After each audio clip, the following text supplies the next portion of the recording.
Hello, it's my first day on the new Agile team. Hello, so you can go develop right now. What? Develop? Just like that? Here, right now, develop? Yeah, develop, coding. We hire you to coding, so you have to code now. But didn't you plan a sprint to zero? No sprint to zero. We have lost very much time to hire you, so now you have to go code. Coach, help! Coach, help!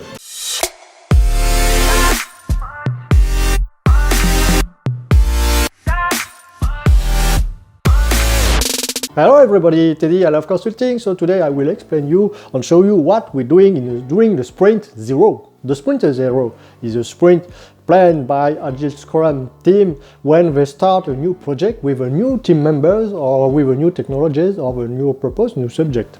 This sprint is very important because it allows the team members to define their roles, to know each other, and to define the first line of the architecture, or to have an initial backlog, and to prepare themselves for the next sprint, the next iterations. Usually when we work in Agile Scrum framework, at each end of the sprint we have to deliver value to the business, to the client, but in the sprint zero we don't deliver business value because the purpose of this sprint is to prepare the team for the next iteration. The sprint zero lasts from 1 to 4 weeks, depending the complexity of the project or depending the maturity of the person, of the team members. If you want an example of the sprint zero, please think about the World Cup Soccer.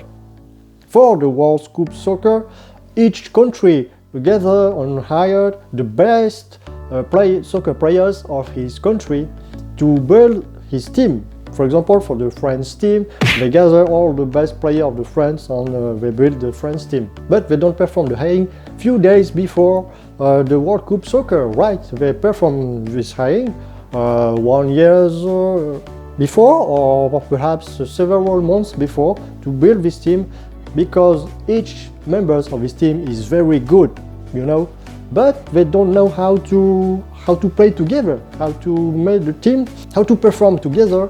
So they need this sprint zero, so they need to prepare themselves as a team to know how to play together, how to make a strategy together. And all these phases of training, of preparation, allow the players on the team to give the best of themselves during the game of the World Cup Soccer. And the soccer games are similar to sprint. It's during these games that the players, that the team have to perform and give the best of themselves to mark points. So the sprint zero is an investment to prepare the next sprint. In an Agile Scrum team, what can we do during the sprint zero? I will show you right now. Build the team.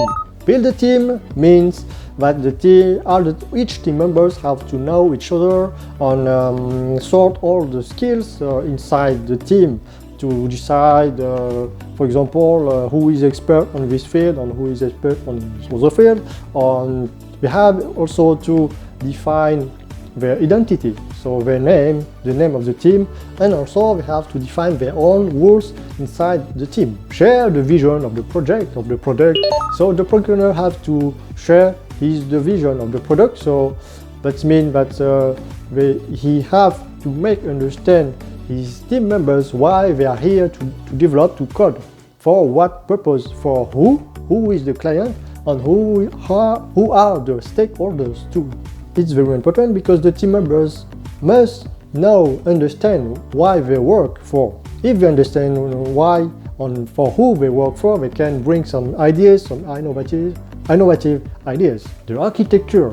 So the team members have to define the main architectural lines for prepare the development environment, and also decide which tool they want to use during the project, on which technologies they want to develop and to code during the project. Prepare the development environment.